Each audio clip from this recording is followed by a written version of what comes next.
ನೋಡಿ, ಯಾರ ಸೋಲಿಗೂ ಯಾರು ಕಾರಣರಲ್ಲ. ದೂರು ಕೊಡುವುದಕ್ಕೆ ಸರ್ವ ಸ್ವತಂತ್ರರು. ನಮ್ದೇನೂ ವಿರೋಧಿಲ್ಲ. ಸೋಲಿಗೆ ನಾವ್ಯಾರೂ ಕಾರಣ ಅಲ್ಲ, ಸ್ವಯಂಕೃತ ಅಪರಾಧ. ಈ ಹಿಂದೆ ದಿಲ್ಲಿಯಲ್ಲಿ ನಮ್ಮ ರಾಷ್ಟ್ರೀಯ ನಾಯಕರು ಭೇಟಿ ಮಾಡಿ ಚುನಾವಣೆ ಫಲಿತಾಂಶ ಬಂದಾದ ಮೇಲೆ ದಾಖಲೆ ಸಮೇತ ನಾವು ಕೊಟ್ಟಿದ್ದೀವಿ.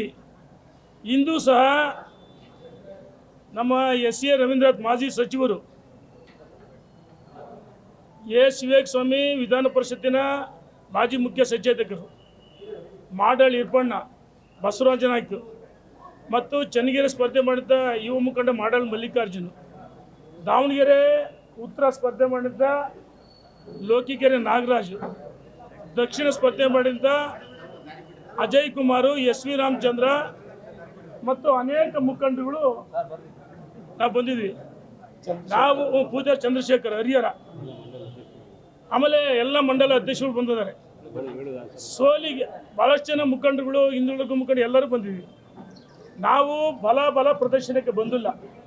ಮಾಧ್ಯಮದಲ್ಲಿ ಸುದ್ದಿ ಗೊತ್ತಾದ ಮೇಲೆ ಭಾಳಷ್ಟು ಜನ ಮುಖಂಡರುಗಳು ಬಂದಿದ್ದಾರೆ ಸ್ವಯಂ ಪ್ರೇರಣೆಯಿಂದ ಅವರವರ ವಾಹನದಲ್ಲಿ. ನಾವುಗಳು ಯಾರನ್ನೂ ಕರೆತಂದಿಲ್ಲ.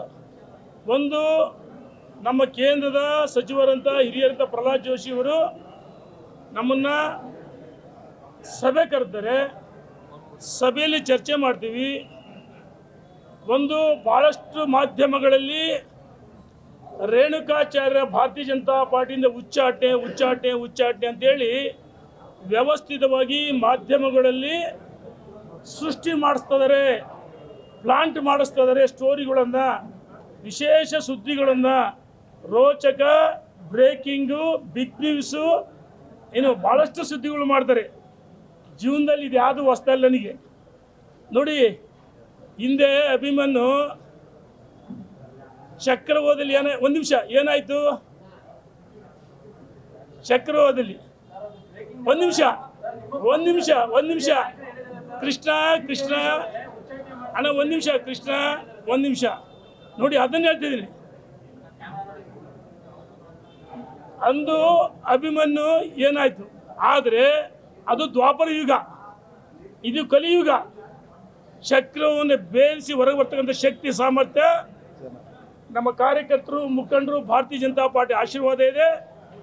ನಮಗೂ ಭಾಳಷ್ಟು ಮಾತಾಡೋಕ್ಕೆ ಬರುತ್ತೆ. ನಮಗೆ ಹಿರಿಯರಾದ ನಮ್ಮ ನಾಯಕರಾದ ಯಡಿಯೂರಪ್ಪನವರು, ರಾಜ್ಯದ ಅಧ್ಯಕ್ಷರಾದ ವಿಜಯೇಂದ್ರ ಅವರು ಏನೂ ಮಾತಾಡಬಾರ್ದು ಅಂತ ಹೇಳಿದ್ದಾರೆ. ಅದು ನಮ್ಮ ದೌರ್ಬಲ್ಯ ಅಲ್ಲ.